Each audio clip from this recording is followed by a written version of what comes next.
setiap planet itu ada pergerakannya nggak sih? Iya, pasti ada. Pergerakan planet itu ya dijelasin semuanya di hukum Kepler. Hukum Kepler itu apa sih?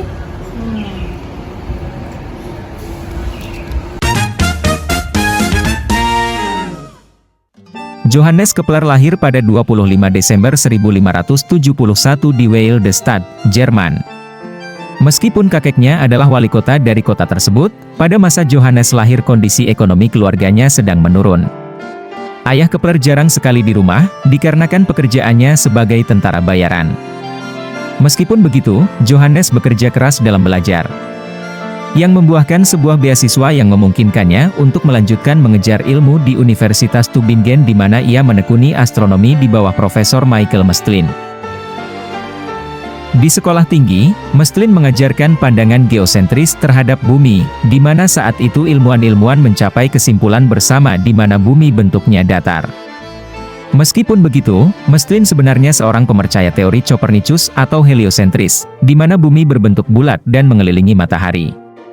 Pandangan ini hanya ia bagikan ke murid-murid favoritnya, termasuk Kepler.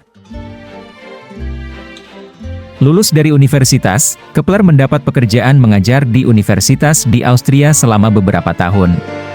Pada masa inilah Kepler menulis buku pertamanya, Mysterium Cosmographicum, Misteri Dunia. Di dalam buku ini, Kepler menyertakan model tata surya heliosentris pertamanya, yang ia berhenti kembangkan karena banyaknya kesalahan. Beberapa tahun kemudian pada 1600 Kepler menjadi asisten dari kepala astronom kerajaan Romawi Suci, Tycho Brahe. Namun setelah 6 bulan bekerja bersama, Tycho Brahe meninggal dan memberikan semua data pengamatan astronomi pribadinya ke Kepler. Dengan data inilah ia menjadi ilmuwan pertama yang dapat meneliti dan memahami pergerakan planet di mana ilmuwan lain di abad 17 awal masih belum paham. Dengan data Tycho, Kepler menyadari bahwa gerakan planet tidak mungkin berpusat pada matahari, dan kecepatan planet-planet tidak mungkin seragam karena planet yang lebih dekat dengan matahari akan lebih cepat memutari matahari dibandingkan planet yang jauh. Pernyataan ini menolak teori-teori ilmuwan pada zaman itu.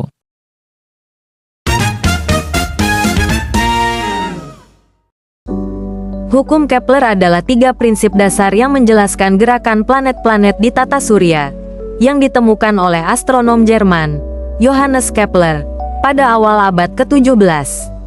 Hukum ini muncul sebagai pengembangan dari teori heliosentris yang menyatakan bahwa matahari adalah pusat tata surya, menggantikan pandangan geosentris yang menempatkan bumi di pusat. Hukum 1 Kepler. Setiap planet bergerak mengelilingi matahari dalam lintasan berbentuk elips dan matahari terletak pada satu titik fokus elips. Elips memiliki 2 titik fokus. Hukum 2 Kepler. Setiap planet bergerak sehingga suatu garis khayal yang ditarik dari matahari ke planet mencakup daerah dengan luas dan waktu yang sama. Hukum 3 Kepler. Kuadrat periode planet yang mengitari matahari sebanding dengan pangkat 3 jarak rata-rata planet dari matahari. Secara matematis, hukum ini dapat ditulis sebagai, di mana T adalah periode revolusi dan R adalah jarak rata-rata ke matahari. Hukum ini menunjukkan hubungan antara waktu yang diperlukan planet untuk mengorbit matahari dan jaraknya dari matahari.